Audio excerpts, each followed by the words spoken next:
just talking about sales funnel. And here we are, ready for you, Amber Jacobs. Perfect timing. Hi, good afternoon. Happy Friday. Happy Friday. Stoked. Give me, if you don't mind, just one moment. Yeah. Shan's going to help us go on Facebook Live, I think. Well, how many people got in the room today? It's hard because I can't see everybody. So, or can I do a view tiling option where I can see everybody? Go to the upper right-hand side. There we are. I like to see who I'm talking to, you know? Yeah, there's 16 of us. And who knows how many will be joining us on Facebook Live. Well, I mean, probably not very many. People probably are like ready to I don't know, go look at happy hour or something. I don't know.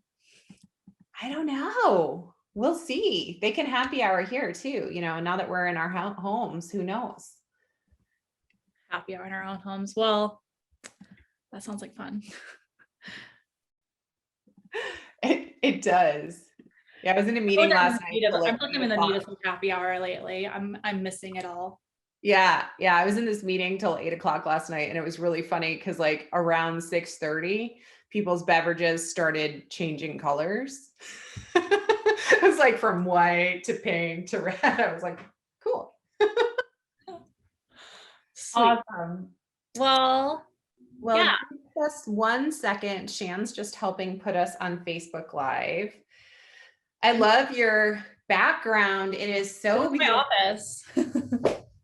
Would you show people what's in the foreground there? What's in the what's here? On your right-hand side? Yeah. So I'm not really into fuzzy backdrops or fake backdrops. So I really try to make my presentations with what's behind me really unique. So really this is just foreground, just some fun things that I use for creativity. I really use these things. I use this for sketching in my sketchbook, and so they're just little things that I have kind of fun, kind of subliminally off to the side. And then I have really do have my thinking chair that I do most of my Instagram posts from, Truly, but it kind of makes a fun background. And then these are some artwork that I've done. It's some of my best friend's stuff, Wonder Woman, kind of subliminally in my office space, but it kind of makes for a nice, clean, professional backdrop that a lot of people like to ask about. And yeah, I like it. I think it works for me. It's better than me standing behind my desk, because I actually have a stand-up desk that I work from actually, and I don't mind showing you. But I actually work from, but then a white backdrop is not a beautiful thing to do presentations. So I work here, but I come around here to the other corner of my office because it looks better for presentations.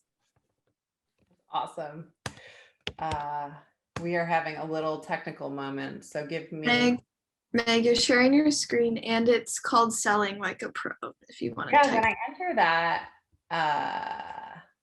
Yeah, backdrops I think are really important. You want to be cognizant of what's behind you, making sure that it's professional. And if anybody wants, I could just keep it professional. I think that's a big one. I had Amber, I've never done an event before on Facebook Live. Shan, can you maybe post on the event page or do I have to do something? I don't think so. I think we tested this morning and I messed it up. So Shan, maybe on the event page, if you can post the link to our Facebook page. Mm-hmm. Okay. Then people will know to go there. I wish there was something I could do to help. I'd like to be a helper. I like to not mess things up, so sorry about this.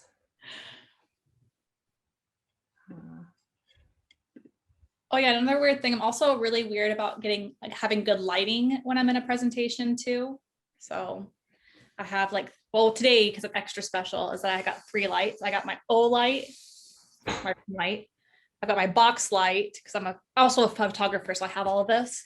And then I have my UV light in front of me to help with making me look more glamorous in front of professional clients. It's so true. Here we go. So it's preparing our live. Sorry about this. Oh, don't be sorry. It's Friday. I mean, it's cool. We had a long work week.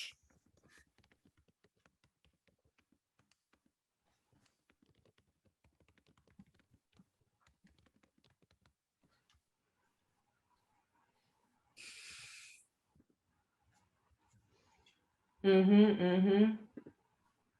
All right. It's okay. It's okay. It's totally cool.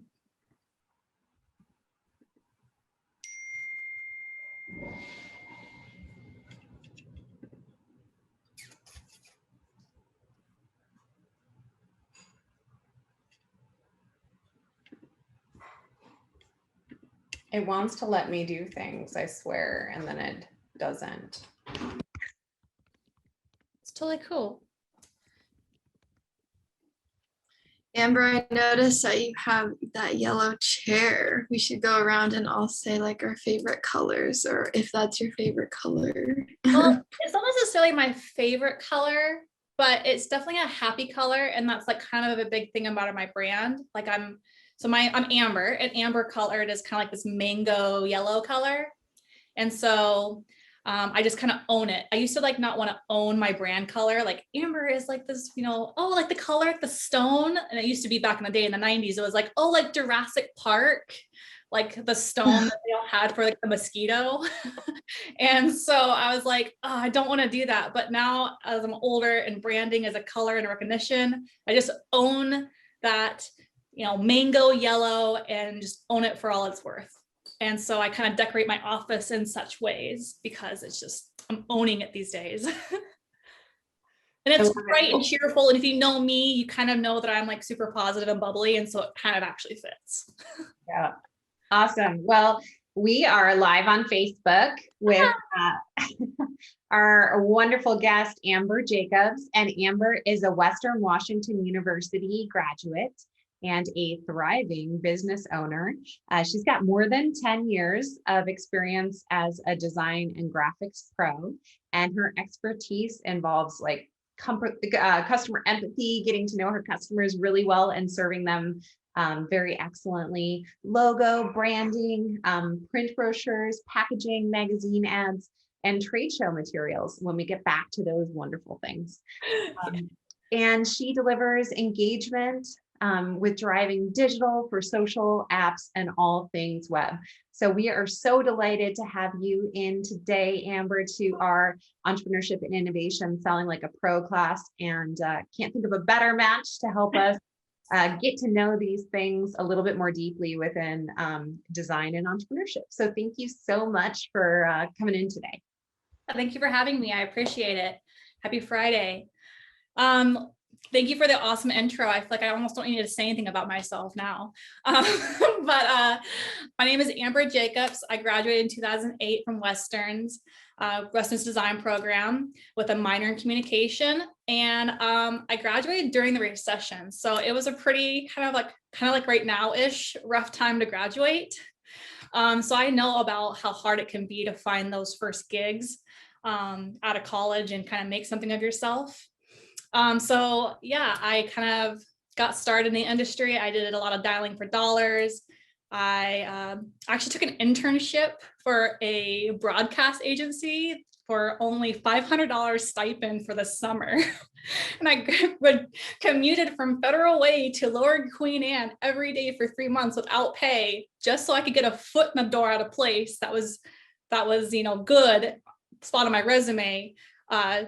And honestly, that paid off in spades because it was a very big agency and they had a lot of creative directors and they got a lot of people, and I didn't leave the place without getting a lot of informational interviews lined up with various peoples, and they all know everybody. So I asked them, I was like, well, you're not hiring, because everybody's on hiring freezes during the recession. You're not hiring, so do you have any colleagues or friends that might be hiring? So I guess what I could say is that be really bold and just go ask for it. Like, you're young and out of college, ask for that informational interview. And then you go in and ask even harder. If you're not hiring, do you know somebody who is? And ask for that next referral. So I guess that would be one thing that I would really ask you guys to just be really forward. People are really willing to help college students come out and like be successful, because we've all been there. then the kind of like building that rapport, like never burning a bridge, staying top of mind is really, really important. I never left a place in an anger way, because those people will be your future clients. I could almost guarantee it if you stay within your network or stay within networking situations. So that's kind of like how I got started. I started at like different design and advertising agencies. I worked for like Publicis, Draft FCB, GLG. I worked for a lot of different design agencies as a contractor, and then worked in-house for places like AT&T, T-Mobile, and Microsoft. And so you kind of like start getting to know people. You kind of like start that network. You know, so between design agencies and broadcast agencies and like in-house places, you kind of start building and building. And about probably 3 to 5 years into the industry, I decided or kind of realized that I'm probably not actually the best employee, to be honest. I decided I wasn't very good at, you know, butts in chairs and working 40 hours and 9 to 5. And just decided I just don't think I was cut out for that anymore. So I kind of like was like, okay, I needed to do something else. But I wasn't quite ready to do it yet because I was still too young in my career. So I did a lot of that type of stuff. And then I thought in 2014, I thought I was at my dream job. I thought at the time, you know, I was in fitness. I used to compete in figure competitions. And the job I was working for was for Sports Art. They're a fitness equipment company. And I thought I was at my dream job, or I was like, oh, sweet, I get to rebrand a health and fitness company. This is going to be so cool. This is it. I've landed. And I helped them with, you know, everything from taking their logo that they already had and applying it to all these different facets, helping them redesign their website, trade show material, marketing, sales, email news blasts, you named it, I helped them. And it was amazing. I loved it. I thought it was the jackpot. But unfortunately, as companies go on in life, they restructure and they reorg, and sometimes you're not a part of that future. And that's exactly what kind of happened. I wasn't a part of that future. And I was like, oh, it kind of definitely swooped me by surprise. I was hoping that I could stay on board, but just wasn't in the cards. But honestly, it was probably the best thing ever. I realized that I wasn't in control of my future, and that was kind of like it for me. I was like, that's it. I'm not going to work for anybody else. I'm tired of not being in control of my future. I didn't even get to negotiate with them like, hey, could I come on as a contractor? Or hey, you know, it was just like, I hated not being able to have a conversation or a seat at the table to be able to negotiate my future career terms, where I thought I had helped them so much with everything that they had. And I was like super disappointed, but that's okay. So I did a business plan. I sat down, I was like, what are the things that I want out of life? Well, I want to work from home. I don't want to commute an hour and a half each way to work, because at the time, you know, commutes, you know, pre-COVID, I guess, or, you know, from kind of certain areas to downtown was an hour and a half plus, and the bus didn't make it any better. I was like, all right, well, I don't want to commute. I don't want to pay for gas, parking. I don't want to deal with any of that. And with the prospect of getting married and wanting to have a family, I was like, well, how do I not pay as much for childcare and not be an hour and a half away from future kids? So these were all kinds of things that I had around my business plan, and also wanting to make a 6-figure salary. So how do I be a stay-at-home mom, 6-figure salary? Those were kind of like, what do I got to do? And how do I get there? So I better redo my website, and I better learn my sales funnel, and I better figure out who my target demographic is and how the heck I'm going to do this. So what I did was I redesigned my website. Okay, I'm no longer a contract designer up for sale at an advertising agency or a placement agency. Nope, I am Amber Design. Here's why you're going to hire me to do all of your work. And so I redid that. Everything from like, yep, I'm your visual design solution. You're going to hire me because I got really awesome passion. I'm energetic. I got experience, and I don't know what's another one that I have, like, just like, and my collaboration is just on point. So I'm really fun to work with. I've done this before. I can help you too. So I got really clear with that. Right. And then obviously you've got your services. You help them figure out exactly why they want you. So you have your services kind of lined up, and then you have like proof, portfolio, process. If you're a good, if you're a service, you have to like prove it. You got testimonies. Always, always, always ask for a review after a big project. Always, always, always. Ask for a referral after every big project. Do it. It's a good thing. Yeah. So then what else did I put on my website? Obviously, more benefit props, and then, what to expect when working with me. So I got really clear on my website why people should hire me. So the first year, and I did it slowly. So the first year of business, or the first year done, which would be 2016, I wasn't quite ready to rip off go completely on my own, because I didn't have that clientele quite lined up. So the first year was 80% kind of W-2 placement agency work and 20% going direct with clients. So that kind of like 80-20. And then the next year was more like 50-50. 2017, I was kind of more like 50-50. I'm like, whoa, okay, we're getting there. I'm working it. And then by 2018 was when I finally like ripped off the Band-Aid and like more like 80-20 to like almost 100%, where all of my income was working directly with businesses, and only maybe 20% with placement agencies. Or working with a design agency rather. So in 2018, I also moved to Marysville, which also made it very hard to take a job downtown. So that would have been almost an hour and a half plus commute each way. And I was like, can't do that. So I guess what I got really clear was who my target demographic was, who can afford my services. I'm a senior designer. I charge a senior rate. I have to get very clear as to who's going to afford that service. And so I guess that's getting really clear, right? So I know that marketing directors, owners, and CEOs are those people who are going to hire me. Those are it. You have to get very clear as to what companies those are. Are they, a $500,000 company? Are they a $1 million company, or are they a $10 million company? You have to get very clear as to who can afford your services and what kind of salary you want to make. It's very important, because you're not possibly a solution for everybody. I have had to learn that, as much as I want to help everybody, that I also have to make my own money, and I have to afford myself. And like the things that I want to do in my family. And that doesn't mean I can work with everybody. Sometimes, maybe it's not a good fit right now for a company, but you stay top of mind and you come back to them later. Maybe you put them into your sales funnel where you market to them quarterly, keeping top of mind quarterly.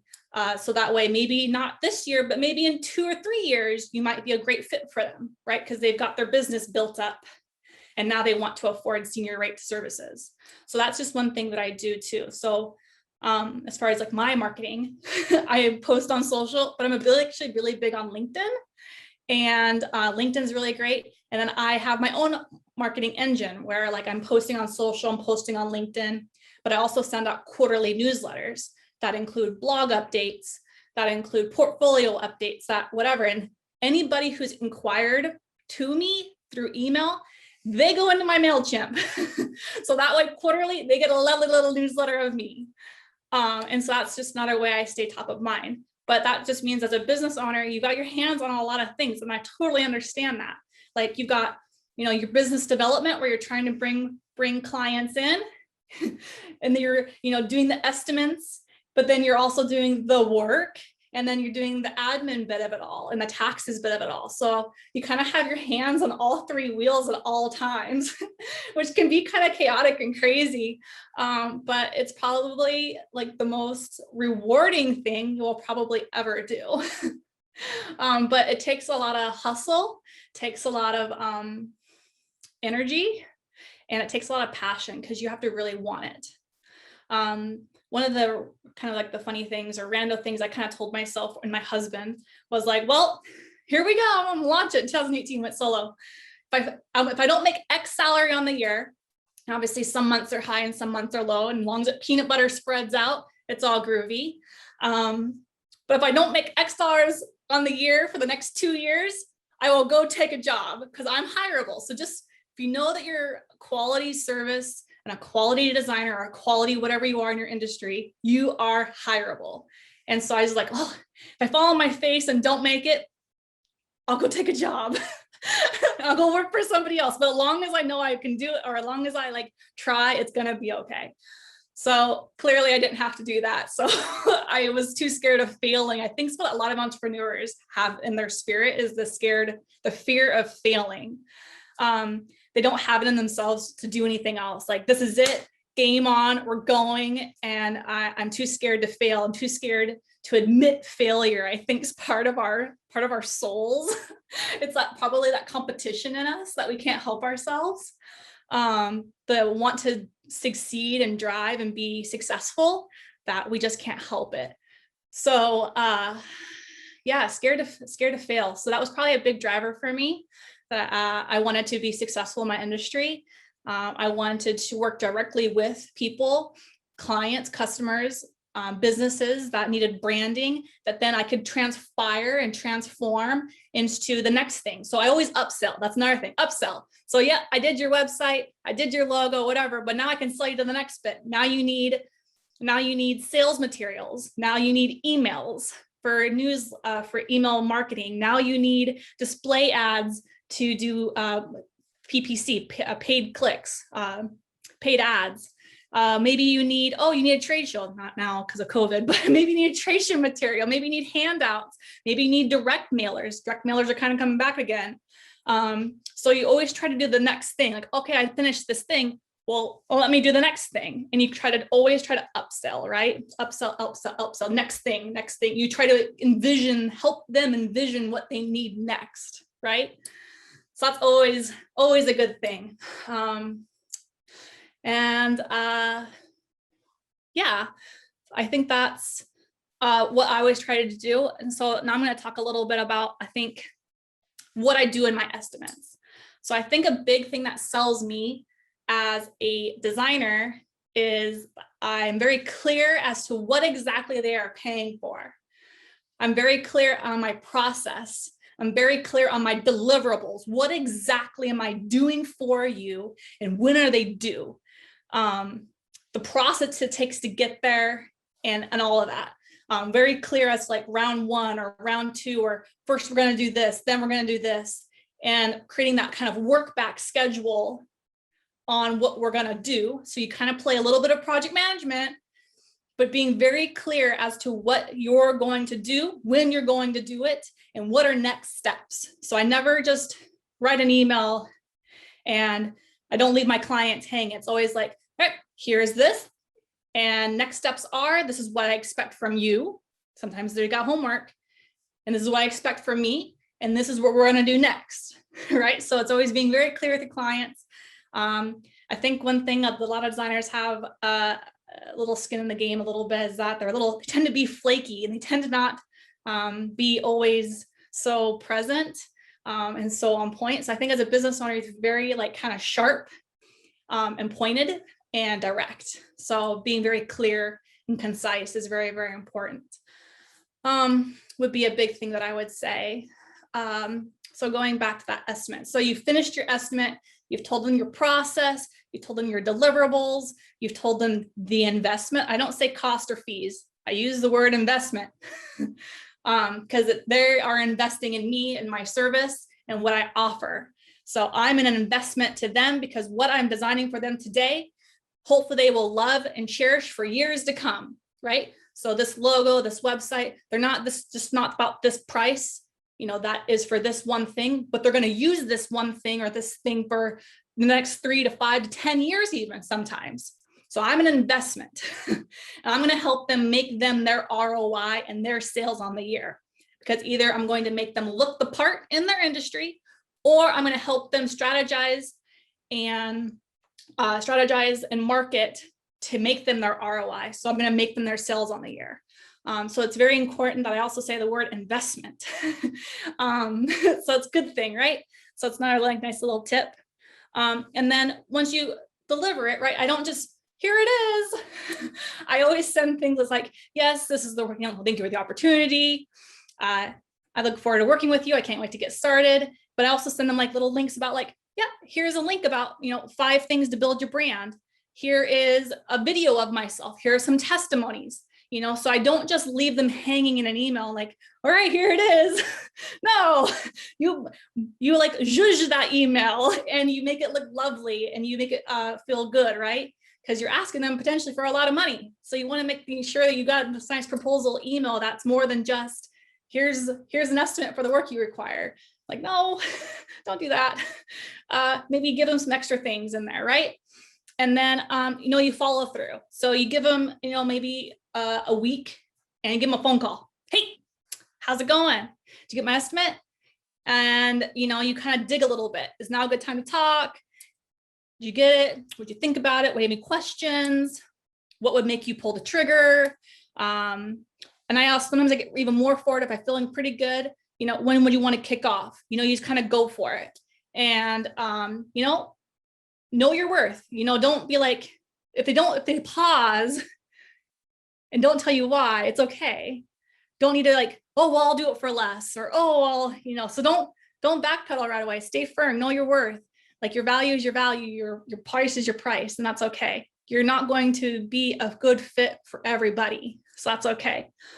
But again, going back to what I said before, you might be a good fit later. So you put them into your sales funnel, you put them into your email list, and you get back to them later. It's okay. And sometimes I've had clients where I've written estimates for and followed up, and sometimes it'll take 6 months before I actually close the deal because every 3 months I have a reminder in my email to like follow back around with these estimates that I haven't talked to in a while. So you just kind of have to like every quarter, I follow up with those guys. I either email them or call them every quarter. So they hear from me. Hey, I saw that. I know you had the estimate. Has times changed? Are you okay? How can I help? Let's talk about it. Let's figure out how we can come to terms, right? Because the goal is to get them to sign it and then pay the monies. So that's kind of obviously your goal is to like, I always require 50% upfront, or we negotiate a rate for a project, right? So if it's a project rate or whatever, so we always negotiate that. So that's part of my terms, right? I always require 50% upfront, or it's for, an estimate of this, and it's turns into a monthly relationship, right? Invoice monthly. So that's kind of like being very clear as to like the terms and conditions of your estimate. Is it good for 1 month? Is it good for an infinity? Or is it, only good for one, whatever it's good for. And then, what do they have to do next? Again, with that, what's next? Here's this estimate. What's got to happen next? Sign it, negotiate it, pay for it. I'll send an invoice and then they pay for it, and then we schedule a kickoff meeting. So being very clear about what the next steps are and what's going to happen next, again, in that estimate and that proposal. Yes. So that's kind of how I go about like, oh, okay. So last one was talking about networking. So going back to the target demographic,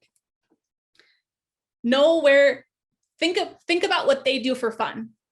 And that's how you go rub shoulders with them. So you got to think about your target demographic, what they do for fun, or what they do on the side for whatever's, and you got to go do that, because those are your people. If you want them to buy your product or service or good, if you're a business owner, you got to go where they are, right? So knowing that target demographic and their likes and dislikes, and their passions, that's where you go, because that's where you got to go in order to get the sale. And so I'm really cognizant. I was like, okay, what do my people do? Well, they do X, Y, and Z. So guess what I go do? I go to X, Y, and Z, and then I make sure that I'm super outgoing and bubbly and talk to them. So I always have a business card on me, and I obviously I made a website name that was really easy to remember, because most people don't have pen and paper, I guess, these days, but they can easily remember Awesome Amber if I come off in the right way. So I can go to awesomeamber.com. And then they go like, well, it is awesome. I'm like, yeah, it is. So you just kind of have to get really fun with your marketing scheme, and make it fun for them and be memorable. Is another big thing. Be genuine, be bubbly, be memorable, because you have to be able to set yourself apart. So like there's a lot of graphic designers in the world. There's so many of us, to be quite frank. But like, why am I going to hire you versus the competition isn't always about maybe who's the best, maybe the best portfolio or the best price. It's who they want to work with. So I'm a service, so it's more about who they want to work with. Maybe less about the product, because a product would be more about, does it serve a purpose, functionality, does it look cool? Do I like it? But a service, it's really kind of more about you. Why do I want to work with you? So if I liked you, I'm probably gonna if I enjoyed the conversation and I liked you, I'll probably hire you. So I guess that little bit of that charismatic likability is sort of important in my industry too, because there's a lot of other designers that you can hire probably for a lot cheaper, but they want to hire me because of my personality, my genuinity. They want to hire me because yes, I've got a great portfolio and I want to collaborate them because their success is my success. Right? So if they make their sales and they look just as cool in their industry, then that's my success, right? So that's one thing that I make sure as a designer, that their success is my success. Like my goal is to make them happy and for them to make their sales goals. So that's one thing I have to not constantly remind myself. That's just one thing I remind myself. And my greatest joy is when they are so happy with the work that they can't wait to show their friends and family. Like that is like my ultimate goal. When they can't wait to show it on like social media, or when they can't wait to show it off, that's when I've succeeded in life. And when they can't wait to tell all their friends and that referral, that's the best thing yet. So that is kind of like how I do it. I try to just stay top of mind, try to stay active in networking. And I just get really clear with my target demographic and really clear with my estimates and what to expect from me. Yeah, but you have to it's a lot of work because you're like over here, doing one bit and then you're doing another bit and you're over here doing, so you're constantly kind of doing a thing. So there's always something to do. And when you're a business owner, that's for sure. There's never a dull moment. And for me, no 2 days are ever the same, but for me, I don't think I'd have it any other way. So to be quite frank, I know I was kind of probably quick-winded, but does anybody have any like questions they'd want to ask of me or something I forgot, Meg? Amber, that was so great. One of the things that really jumped out to me is, when you think of the sea of opportunities of where you might focus your time, how do you set those priorities? And one example of that is like, you do a quarterly email rather than a weekly or a monthly, so how do you decide as you're thinking through what the best strategy for time management is for you, what you're going to prioritize and how you're going to get out of the mess of the busy and into, something better? Honestly, it kind of depends on my pipeline. And like the probability of me closing on my pipeline is what I'm going to do next. So the probability of me closing on my pipeline of estimates is what I'm going to do next. If I don't think I'm going to close on many of them, well, guess who's going to hit the marketing? Well, she's going to update her portfolio. She is going to write a blog and she's going to send out another quarterly newsletter. So in my quarterly, and then like pick a topic. So get back to top of mind. All those 10 years of contacts, guess who's getting another email? Because I got to get myself back out there because clearly I might not close these estimates. So keeping top of mind.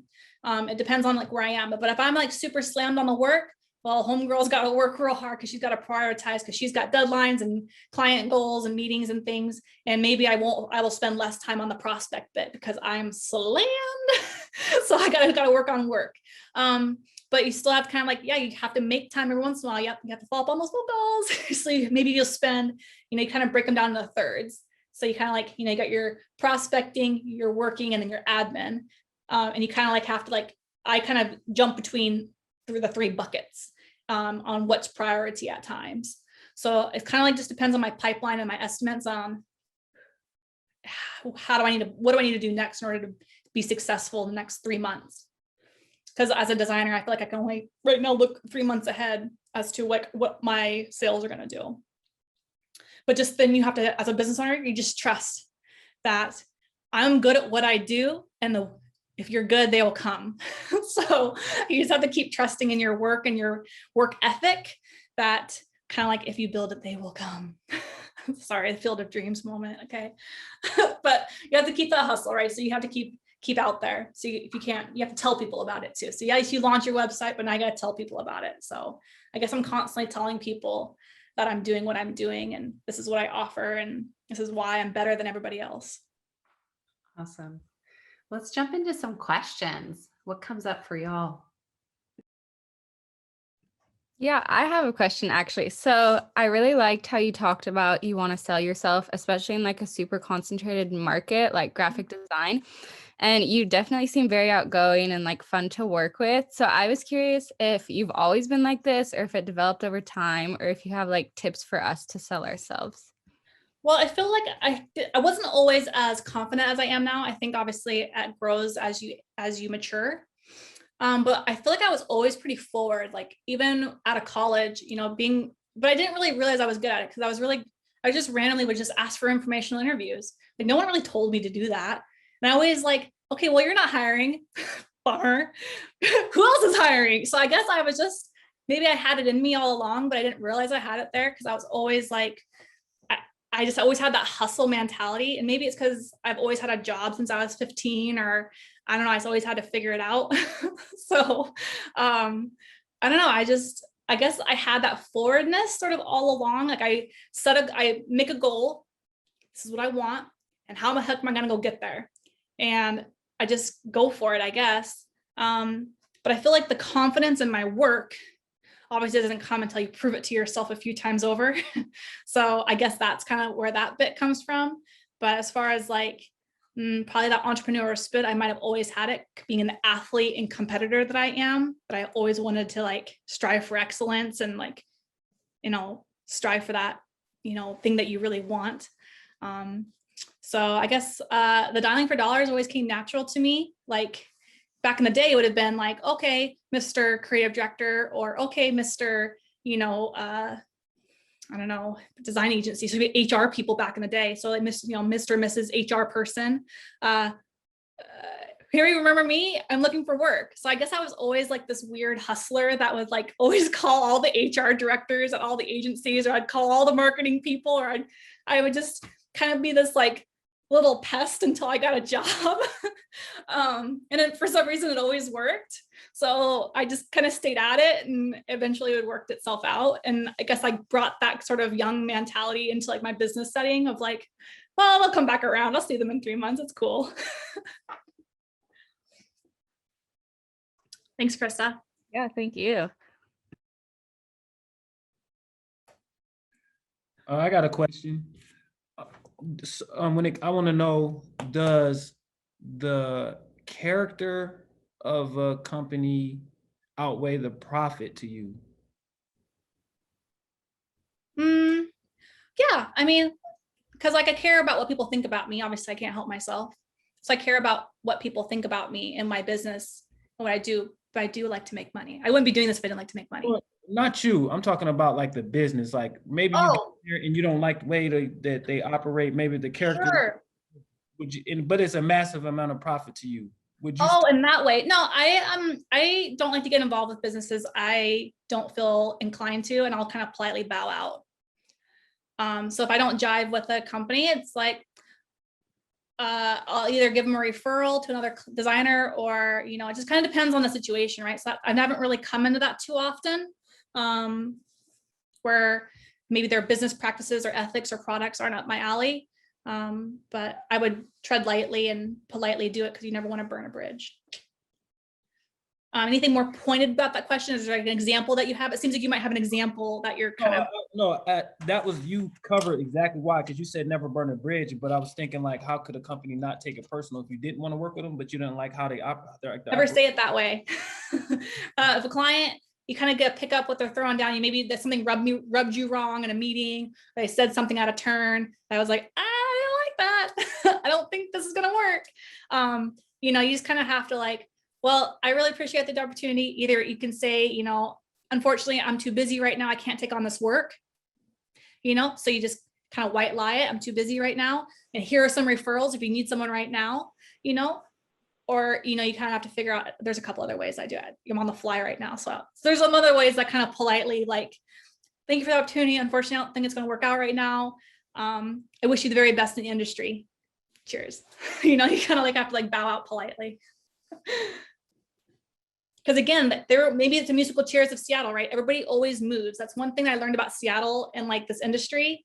People move jobs every 3 years. I've had marketing directors that maybe were at one job, or owners, because business owners and investors like to bounce around. And so like every 3 years, they move to a new business. And guess what? They need another graphic designer to help them with it. So like, you just kind of have to play the musical chairs. Like, that's why LinkedIn's so important. Like if a marketing director or an owner or a CEO, because CEOs do this too, they will be on contract every 2 years to jump ships. And so that if they like you, they'll bring you to the next gig. So it's the best. So you kind of have to be on top of like, hey, I noticed that you just switched jobs. How can I help you? So it's kind of keeping one eye out there on who's jumping to the next ship. And because you're going to reach back out to them, hey, congratulations on your new job. Need a graphic designer? How's it going? I know it's kind of long-winded. What else you got? Thank you. What are some of my what are some of the entrepreneurs? What are some of your industries that you're in here? Tell me about what industries you're in. Don't anybody jump at once. Right now, I'm Chantel, by the way. Thank you for coming in today. I am right now working on a virtual event facilitation and virtual event planning and facilitation. Fantastic. Yeah, and then I'm also working on some social media marketing right now too. Ooh. What else I got in the room? How about Megan? What do you do, Megan? You're in your little sunflower chair. There's 2 Megans here, but I'm a graphic designer. Well, you're sitting in a sunflower chair, so there you go. Graphic designer, awesome. Well, don't jump for joy, guys. It's Friday. Where's your happy drink? How about Drew? Oh, Bruno, go for it. Oh no, I was just gonna say it's not as interesting as all that stuff. I'm just a management major. Never use the word just. I am a management major. There you go. I don't know who said just. You're not just anything. You are what you are. I always used to say that. I was like, oh, I'm just a graphic designer. Like, never use that word just. Just makes you be lower than somebody else. Never put yourself lower.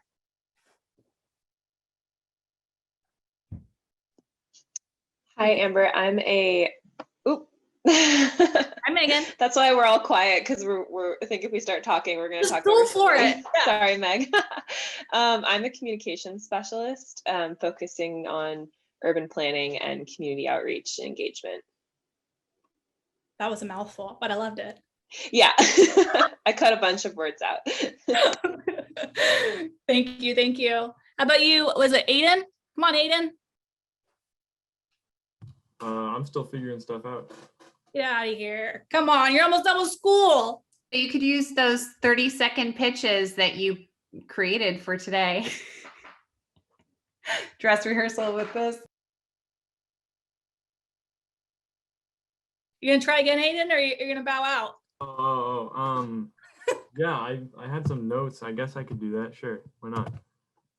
You like that? What I just did big? That was pretty good. Yeah, sure. So I guess some strengths that I'm pretty good at are investigating problems and sort of how things work.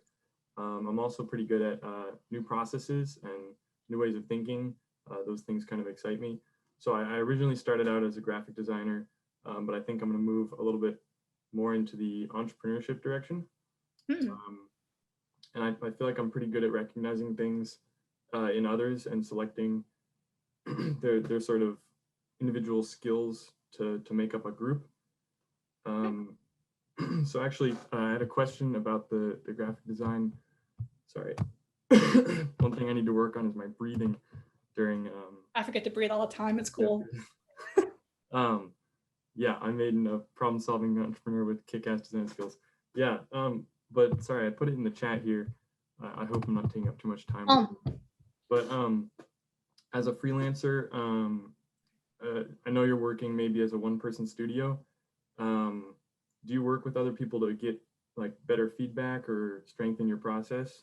Yeah, actually, I work with. I've actually been kind of hiring lately from contractors to kind of help with that.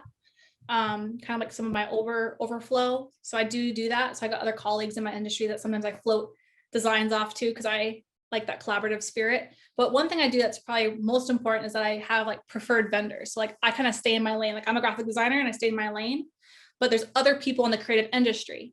So like I do my part, but maybe I have copywriters. I have copywriter colleagues. I've got videographers. I've got developers, because I would need that, or I have printers. So I've got these kind of like preferred people within my industry that I constantly am talking to, whether it be like, and we all put each other in on each other's pitches and we're all working for each other. It's kind of like this nice little co-op we got going on, right? So like, and we're all really collaborative with each other. So I'd say that's probably one thing that I do too, in addition to collaborating with other designers, because other designers is good for like collaboration as far as the actual design. But as far as business goes, the collaboration with people around your industry is almost more important for business survival anyways. Awesome, thank you. Yes, nourish your network. Yep. So I just learned that like, if someone wants a website, well, I'm not a developer. Well, guess what? They're going to need a developer. They're going to need a copywriter. They might need a videographer. So guess who I make friends with? Those people. So I'm really cognizant about that. Like, oh, they need a trade show booth. Well, I better go learn some printers because I want them to be networking with me. So I'm going to go find some printers. I'm going to go find a display person. And I'm going to be give them a whole preferred vendor roster. It's like, wow, Amber was this awesome solution for everything that I needed. I don't want them to go anywhere else. So I make friends with people that would be within my network, but don't necessarily do what I do, which is good.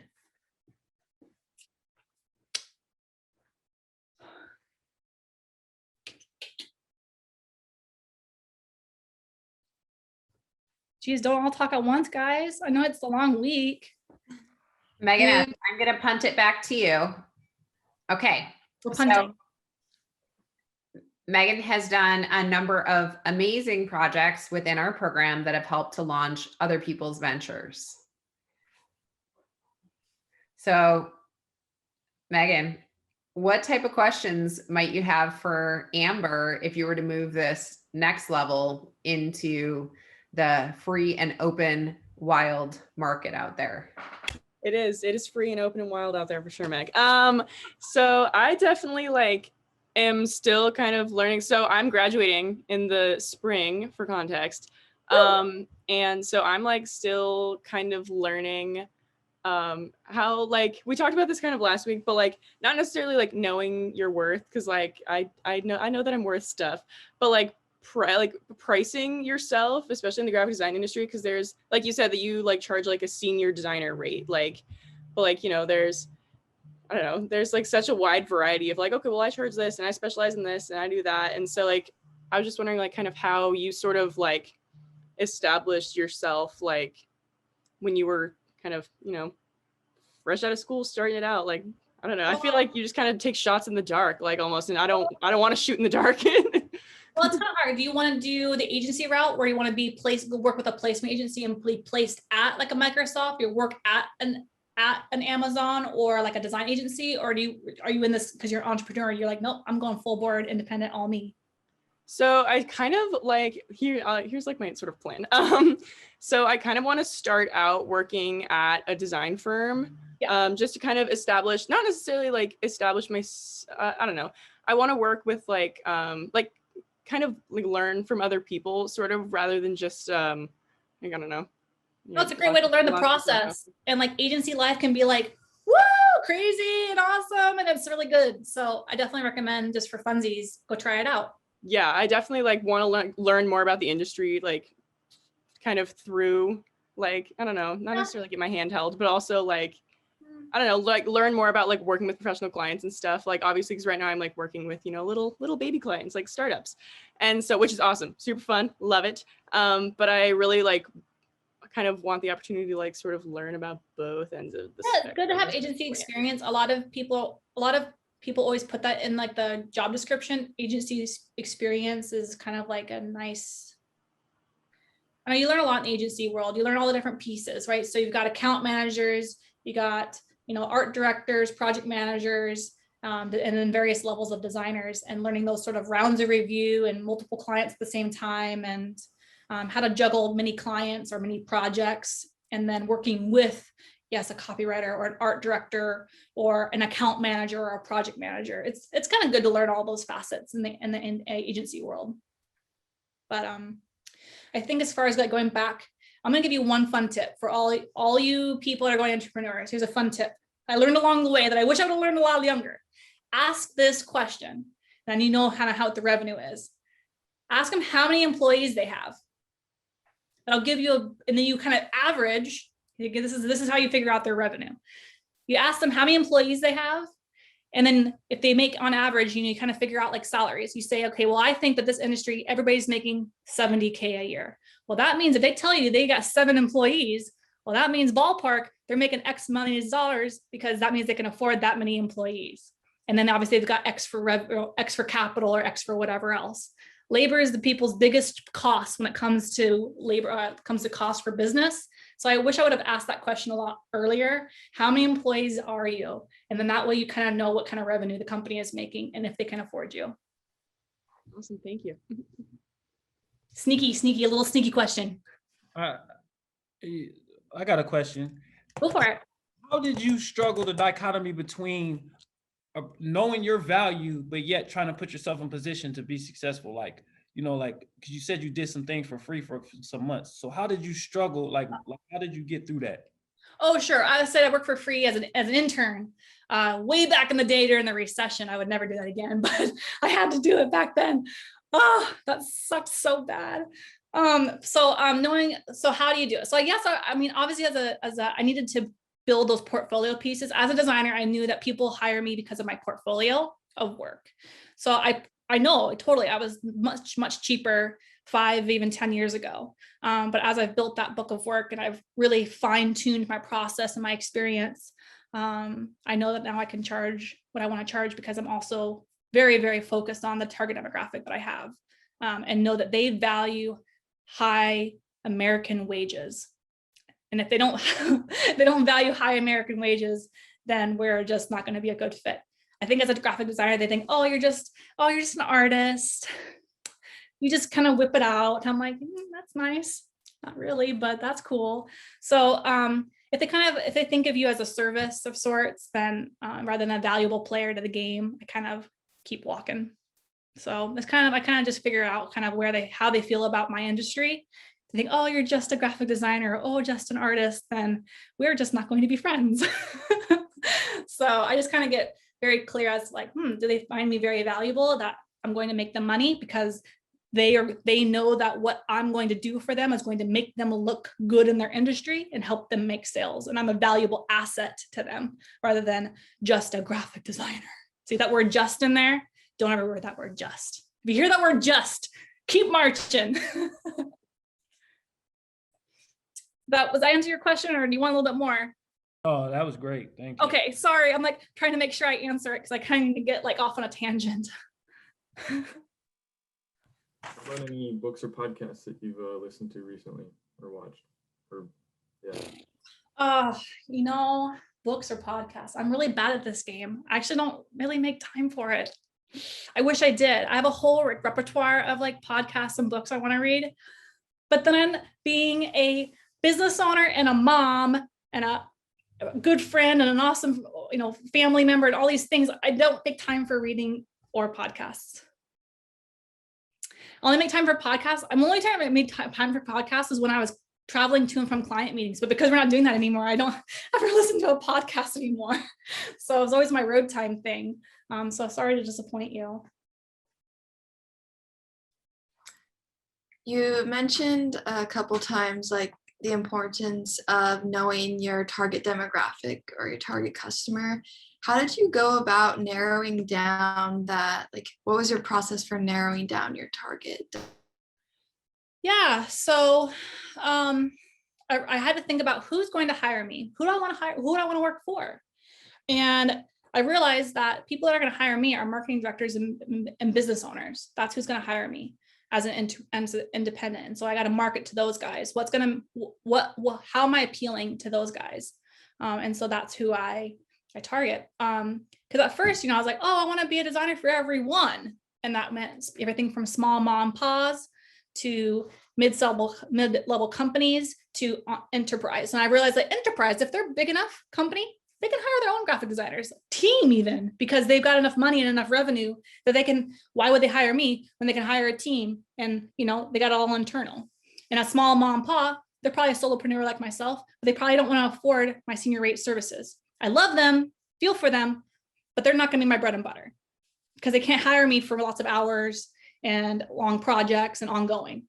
So then I came to the, really I'm a solution for the company that has 10 to 20 employees, where they are making revenue because they can afford employees, but they don't have enough work for a full-time graphic designer. And so that's where I come in. Like, I'm going to be your solution. Yeah, hire me for 5 to 10 hours a week. Hire me quarterly for a project.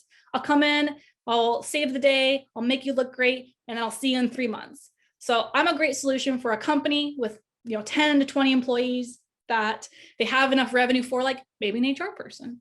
Maybe they got money for a marketing director. So those key roles that when a company has gotten big enough, they can afford those types of roles on staff in addition to the actual talent.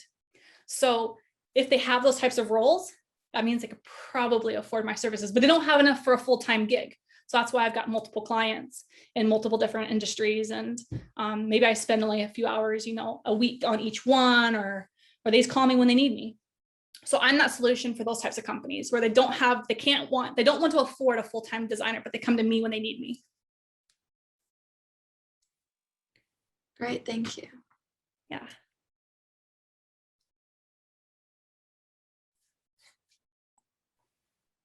Oh, I got something else I'm gonna ask. Sorry. Bring it on. I love it. So you said hustle, energy, and passion. So yes. Let me get some subscripts with those. All right. What do you got? What do you want? I want to know, define what the hustle is for you. The hustle is just, I'm always out networking. I'm dialing for dollars. Every 3 months I follow up. I'm constantly on Instagram or on LinkedIn. I'm constantly staying on top of mind. I'm constantly networking. The hustle is also sales. So remembering people's names, their wives, their husbands, their kids, how old their kids are, that rapport building, that hustle. So that way when you call them, hey, how's your kids? Or how's your whatever? They like, wow, she remembered. So like in all of my contact lists, I have like little notes that are like, kids are, 3 and 12, or their wife's name is X, or they, are doing this, or they used to work here, or whatever they kind of say that's like this cool, juicy bits. I try to remember it because that's like, wow, they remembered me. And there's something about that connection that like they really like. And so I guess that's part of that sales bits. So that's that hustle, that staying top of mind, that remembering the little things that set you apart, because everybody wants their money, right? Like, so it's like, wow, she cares. And I really do care. I'm actually really genuine about it. I really do care. That's a really big thing for sales. Like, I want to remember those things. Like, I'm really weird about, I put all my friends' birthdays in my phone because I want to remember their birthday. I want to send them a birthday card. I want to care. And so I make it very purposeful that I want to care, and very genuine. So I guess that would be a part of the hustle. And then the energy. If you haven't figured out that I'm like really animated by now, then I don't know what you've been looking at. So I'm like really smiley and bubbly, and I try to stay really energetic. Do it with a smile. I got this one award that was really funny at an agency. I was like the Peachy Keen Award, because I just easy peasy lemon squeezy. All right, here we go. No problem. I got you. And I always just kind of like made them feel good that like, no matter the task, I got you. I'm going to show up. I'm going to come in clutch. I got you. You're going to be okay. Like, don't worry about it. I'm going to make you look good. I got you. And so I just kind of always instilled that confidence, because like they're hiring me because they need me. And they're like, I don't know what I'm going to do. Like, I need this thing. I need this to be successful. And I'm like, no, I got you. And you just stay confident. Like, I got you. Don't worry. Easy peasy. I got you. No worries. You just kind of make them, if they feel good, that means they okay, I hired the right person. Thank goodness. So that bubbly. What was the third one? Passion. I'm really passionate. And then this was the third one I said. Professional, passionate, hustle. You said hustle, energy, and passion. Well, the energy and passion kind of go together, but they also hire me because of my portfolio and my breadth of work now. So I've worked in lots of different industries and I have a whole breadth of work now that, gosh, goodness, don't mind my bit of water. So that's probably the three reasons why people hire me. Portfolio and breadth of work. My process, I think that's another thing that sets me apart, my process. Get very clear on my process, so what to expect when working with me. What's your biggest success to date in your career? Having a successful 6-figure business. I mean, what else can a girl want? I don't gotta commute. I gotta stay at home with my kids. I got the lifestyle that I wanted and I got to travel. I mean, those are all the things that I wanted in life. So I guess I went from making it into Seattle to, no, you're no longer surviving, you're thriving. So I remember being that kid coming out of school, came from a small town. And like, I thought like, I just want to make it in Seattle. And then I realized that Seattle's really not that big because I went and traveled. I was like, whoa, LA is huge, or whoa, New York is massive. And I realized that Seattle's like this tiny little place. And so I went from like surviving. I felt like I was in a long time, like especially through the recession and like starting my business and like getting going. Like, I feel like I was surviving for a long time, like whether it be paycheck to paycheck or whatever it was. But I was like, if I just keep going, it'll pay off, right? Well, I guess I'm here to say, left was 12 years out of college. I went from surviving to now thriving. Like I know that I'm going to make it. I'm going to be okay. And so it kind of flipped over. Probably in the last 3 years, it probably flipped. But that's because that was my journey, right? So my journey is a little bit different. I didn't start out in entrepreneurship right away. Can you tell me about a day where it was just all failures and how you dealt with that? What person doesn't have failures? We all fail, right? But I couldn't necessarily tell you about, well, maybe I could. Failures. Well, I guess when you have a failure as a designer, it's when the client doesn't like what you show them. Is one bit, right? So you're like, all right, here's all of my awesome concepts. And they're like, I don't like any of them. So I guess that can be a really disappointing failure day, right? But what you do is you just keep asking, what about them don't you like? Is it the color? Is it the layout? Is it this? Are there examples that you can show me that I can do better? Is there something, so you just keep trying to tease it out of them and stay with them. Because, eventually through conversation, you can tease it out of them. So you just got to stay with it, keep with them. Don't get too discouraged. I think as a designer, we tend to get really attached to our stuff and take it personally. So at some point you have to it's not personal. Some of what I do is subjective, right? Art is subjective. So what I think is awesome or what you think is awesome or what they think is awesome, someone else doesn't think is awesome. So that's okay. That's life. That's the beauty of what we live in. So we all have preferences. So, sometimes those first initial things are like, you're getting to know each other. So you kind of blame it on that. Like, all right, well, we're just learning each other's preferences. We're just learning about each other and what we like and what we dislike. Tell me more about what you like and we can get there. Like, it's totally cool. You kind of play it off. Like, we're going to get there. No worries. What else you got? What is it that you don't like? Or what is it that you do like? Or is there something else that maybe I didn't ask enough questions? So you kind of just have to keep it going, keep it light. No problem. I got you. What else you got? Like, it's cool. Just keep rolling with it. So he's kind of like, that's probably a failure day, right? When someone doesn't like your work. But you stay with them and you keep marching. Another failure, gosh, there are days where I'm like, I suck at my job. I suck at what I do. And, you just have to go back to your list. Like, no, I'm a good this, I'm a good that. No. That's negative sabotage talk. Don't think that way. It's negative sabotage. Just stay the mark. Just look at your goal. Look at the reasons why you got into it and just keep fighting a good fight. It's cool. Awesome. Oh, sorry, are we out of time? Come on, Drew. you have Okay. time for another question, Amber? You see your Fabio hair. Let's do this. Okay. So I have like my hand in a few different ventures right now. I'm kind of experimenting, trying to figure stuff out. But Totally. end of the day, I'm kind of like on the marketing track. I think those like that and selling kind of go hand in hand. I'm wondering kind of what the most fruitful channel to like market either yourself or kind of other businesses has been. Is it like email marketing? Is it social media? Is it kind of just a bunch of things? Because like as you're starting out, your time is very valuable. Totally. So Well- where would you kind of start with that, I guess? If you want to start a marketing business, Or I don't know. I think just marketing, it's hard because like marketing in general, like it's a different. hard one to sell because it's not necessarily the actual deliverable, right? So it's kind of a fuzzy unicorn, right? You're Yeah. like, yeah, promise I'll make it be a good thing, but there's really not like a physical deliverable. You don't have a product or a thing to deliver because Yeah. what you're doing could take 3 to 6 months to prove any fruition, right? Mhm. Marketers.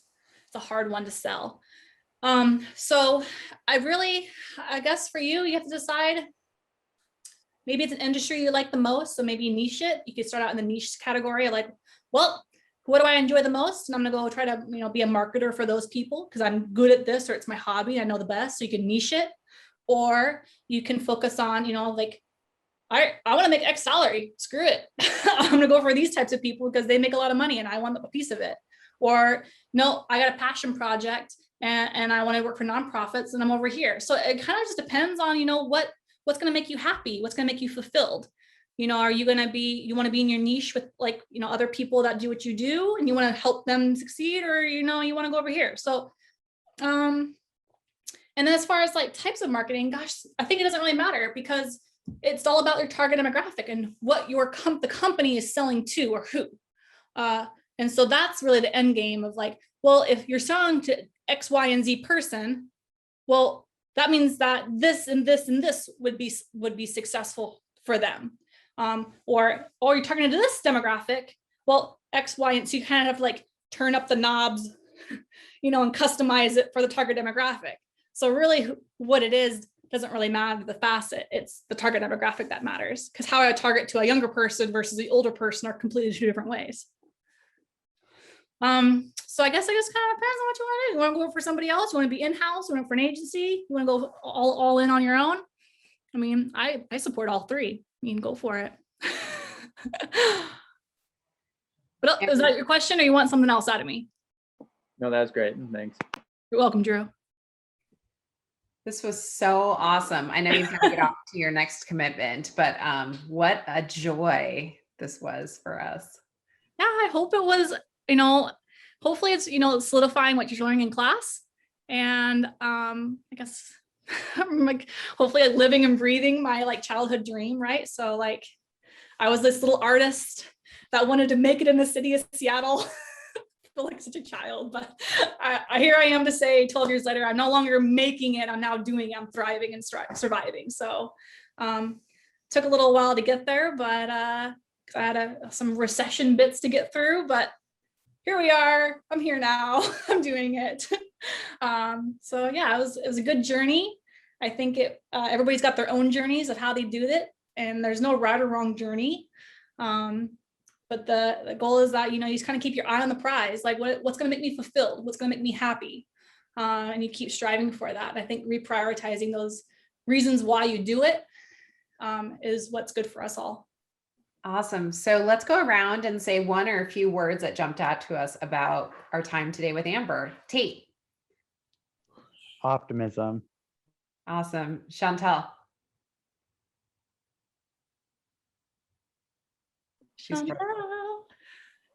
Megan S. That I'm an investment. Cool. Aiden. Jazzy. Sorry, what was that one? He said jazzy. Jazzy. Jazzy. Yeah. Jazz, your spirit fingers. Jazz hands. Bruno. The importance of networking. Cool. The importance of not working. Networking. Oh, networking. I was like, wow, not working. I wish. Sorry. You're It's great. Friday. You're great. Krista. Knowing your worth. Cool. Megan M. You're muted. Proving proving your value to yourself first. Awesome. Connor. I would say you're extremely driven. Awesome. Hilani. Oh, words are gone. Sorry. Asking for more every time you get to a point where they don't have anything else for you. So trying to find a way to ask for like more connections. Awesome. Ava Rosa. The power of loving your hustle. Awesome. Gaddafi.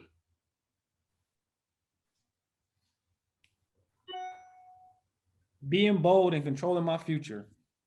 Awesome. Michaela. The importance of networking and informational interviews. Cool. Drew. Defining success. Awesome. Ramon. I'd say positive persistence. I'm going to write that one down. Aiden. You went. What'd you say? I already went. I said I thought jazzy. so, but I got reshuffled. Sorry about that. So can you say it again? I said jazzy. He says Jazzy. That's right. How could I forget? And Chantel.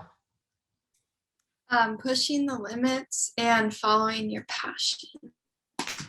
Awesome. but then follow Joy through. for me. Joy. Yeah.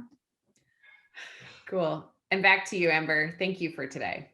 Yeah, no, it was a pleasure being here today. I hope there was little nuggets that you could pull out of this that helps transpire your field, your industry, your entrepreneurship, and I encourage it. And I wish you all very much big success in this world. It's a big, beautiful world, and we'll make it happen. Honestly, it's a big, beautiful thing, and it's going to be lovely. Don't worry about it. You're going to get there. Trust that you're going to get there. It always works itself out. It's going to be okay. Awesome. Thank Thank you so you. much, Amber. Have a great weekend.